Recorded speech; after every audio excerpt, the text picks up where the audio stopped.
welcome everyone and thanks for joining me. Unfortunately, this is a recorded show. We were going to start on the anniversary of Jeanne, a live mediumship show where people could text in whoever they wanted to connect with in spirit. Unfortunately, I have a sick cat here at home that often needs my undivided attention. It's not life-threatening, but she could injure herself if we don't pay attention to her. Basically, she's got arthritis, and this, I think, vertebral disease has come back, and that disappears within a couple of days. But she has to be looked at, to make sure that she doesn't injure herself. So anyway, if you could send healing to my lovely little Becky, that would be fantastic. In the meantime, I wanted to do a show today if celebrate is the word, because we have so much to thank her for, Jeanne, for everything she's done as her energy has danced down through the ages, and she is a symbol to us all of courage. So before I begin, I just want to talk about the old mediumship show that I did with Linda in Australia. I just want to make it clear that there was no fallout with Linda. I know some people think that there may have been, there wasn't. It was a certain set of circumstances that took the whole show to a halt. Firstly and foremost, we kept getting closed down by Facebook and YouTube for copyright infringement. They completely ignored the fair use thing. And well, you know, if we're talking copyright infringement, then 90% of what's on YouTube and Facebook should really come down. So for some reason we was flagged. But more importantly, Linda got opportunities to do podcasts on some very, very influential podcasts with big numbers attending, and so that upped her workload for mediumship readings, and it become impossible to sustain the time that she needed to work with me on the show. And somebody helping me at the back end of the show decided they didn't want to do it anymore, and so I just couldn't manage it on my own. So we sort of sunset it, and now I've been prompted to bring it back, but in a different form. So me and Linda, we keep in touch from time to time, and this gives me a good opportunity to say, if you haven't read her book, 5 Years in Heaven, it's a great opportunity. It's 369 pages. Nice one, Linda. And you can find her at Dr. Linda Kramer Paranormal on Facebook. So that's the story with the old mediumship show. So, okay, let's get into this. I just want to talk about now Jeanne for the short while, about not so much the trial, but how this trial should have been declared null and void. However, if it had been declared null and void, the legacy that is Jeanne d'Arc wouldn't have existed. And I think Jeanne d'Arc, if she'd have just been found not guilty and led her life in the way she did, just as a warrior, and died, it would have just all been forgotten about. So I think there was some divine planning here, that this had to end in the way it did in order for this message and this energy to dance down through the ages. So look, it started like this. When Jeanne wanted to have the army, she went to see the king, and he wanted to be sure that there was nothing heretical in what she was saying, that the voices and her guides weren't from diabolical forces. So they had a public examination, which is effectively a trial, and she was found not guilty on all charges. There was nothing heretical in what she was saying. So the king gave her an army, and we now know the rest of the story. So we jump from 1429 to 1431. where she's now effectively at Rouen put on trial for the same offence. Except this time there is some really wild inconsistencies with this. First of all, the trial should have been declared null and void because it shouldn't have taken place at Rouen.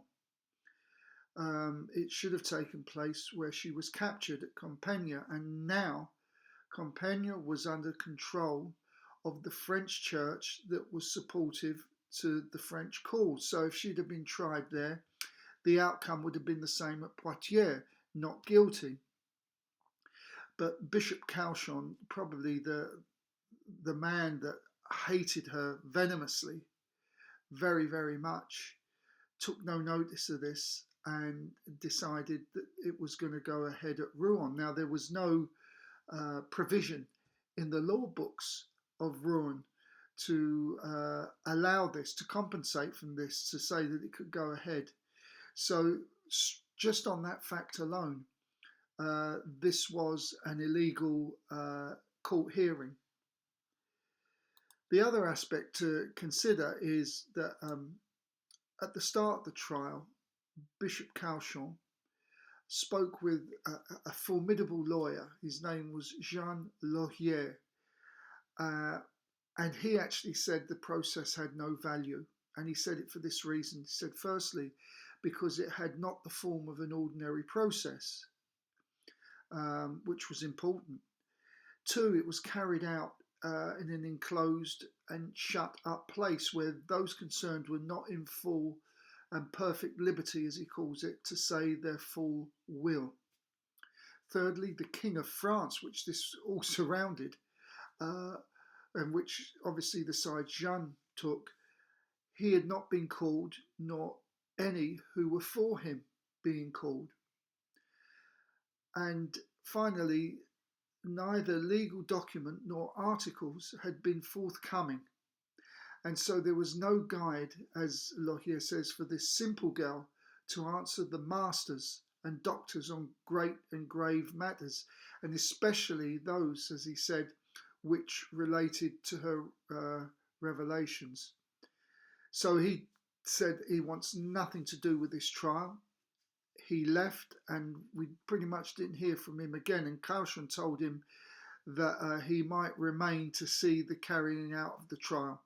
But he, as I said, he obviously didn't want to do this. So that is the long and the short of the trial. Now, obviously, the trial, it wasn't just a straightforward trial. There was public sermons, that she was belittled in public, and she had to have a head shaven, which there's two sides to the argument with this. But she was forced to wear a cap that said heretic written across it, and sorceress, and all kinds of things. So the plot got even thicker, as it were. Now, ironically, the English wanted to get rid of everything of Jeanne's. The French church that supported the English wanted to get rid of everything of Jeanne's. That's why when they burnt her, they made sure they burnt her several times so that there was no remains, that nobody could actually, in the public, hold on to a bit of her clothing and use it as a focus for martyrism and then cause another uprising. However, we do know, at least without any fear of contradiction, I'm pretty sure there's more, but we do know there is one thing of Jeanne's that survives, and that is her ring, which you can see up here. It survives to this day. It's back home in France. It was in England for quite a while. It was bought at an auction in 1956, something like this, for 50 quid from a guy from Essex. And then it ended up, I think, at Sotheby's and was sold for 250,000 by a French theme park company. And now Jeanne's ring is back home in France, where it should be. there's controversy around that also. They say she gave this ring to the Bishop of Winchester as she was going to the funeral pyre, but we know that she didn't just walk to the funeral pyre. There was a whole process before all of this, and it wasn't a simple case of her just walking and stepping onto the funeral pyre. So we're getting close to uh, doing something in terms of film where we can interpret this how she actually went to the funeral pyre, because it's greatly overlooked how this happens. It's very simplified how the modern movies recollect this. So I would say she definitely wouldn't have given it to the Bishop of Winchester, who was French, by the way, and I would say was batting for the enemy. So there's a lot of controversy about that. However, it did end up in England somehow, but there you are. That's the way it all is. So just a couple of other things here. Bishop Caution, who vehemently hated Jeanne, and you can see why, because if she had won her cause, which she did eventually, then he would have found himself out of a job and out of this lovely villa that he used to live in. Nice work if you can get it, Bishop. So he was really fighting for his wealth and his status as well, and she was clearly in the way of this. So this is a very complex story, which we're slowly unraveling. The documentary we did is on our website there. I think the website is down there, www.societejeannedarc.org, and if you just click on documentary, you'll see our documentary that we done about Jeanne d'Arc, and that only is the tip of the iceberg, and we used stuff there that was buried deep in the archives, which many people who have presented the story of Jeanne have chosen to ignore. So look, before I pop off, I want to leave you with this inspirational story. I think it's inspirational anyway, which shows, we're really not so far away from the other side. And I'm going to call the lady Jay, just to protect her name. And this is her story. I'm going to have to read this. She says, "I'd like to share my experience I had with my father. The night before he had a stroke, before I knew anything about it, I woke up in the early hours of the morning in a semi-wake stage. I had a vision that I was flying through the clouds. I was with a very big being, looking like a lady, and she was showing me how to receive souls that had passed from the earth and to direct them where to go to the next realm. She said to me, 'You will assist your father.' I woke up thinking, what a strange dream. My mother phoned me not long after and said my father had a brainstem stroke and vomited into his lungs and was intubated. He spent 5 months in hospital 5 times and had a tracheostomy as he couldn't come off life support. He was very disabled, but he still had his wits and couldn't speak for 5 months, but was able to write on a whiteboard. And he didn't eat for 5 months. He was barely able to walk. They sent him home. He survived for 3 days at home. My husband lifted him up off the bed and he went unconscious, which is where we believe he left his body, as he never regained consciousness from that time. At the hospital, we asked for them to allow him to pass peacefully, and he gradually passed away when his breathing finished. I was there when he passed. I could see my father for about a week in my mother's home. I have since seen him on the other side in a crystal palace, first off where he was resting when I did a meditation. This was not a planned meditation to see him, but he was there. I have dreams. I jumped through walls into another world and have seen him in another place in a different house. He's always surprised when he sees me. It is sad, but it's his story, and I feel he must have had some karma he wanted to release before he completed this life, and he did.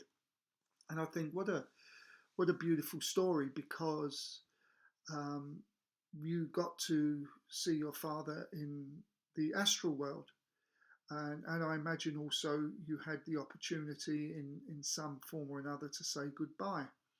Um, I think when people pass and you know that they're passing, there is great opportunity to tell people how much that you love them, and that's a great comfort to people. So look, we are, I would say, not even a breath away. They're all around us. We're just not tuned into it. So it's a wonderful story. And if anyone else has got a story like this that they wish to share, please do send it to me. You can send it me to my website address there. Just click on the website and it will take you to contact me page. What I would say is, finally, please do go to Linda's Facebook page. There's all kinds of lovely stuff on there. And do take a look at her book, 5 Years in Heaven. There's many podcasts that she talks about it, so if you get to her own page, she can probably point you in the right direction of where you can listen to her speaking on one of the podcasts. And she will tell you, I guarantee you, she will tell you, there is nothing to fear.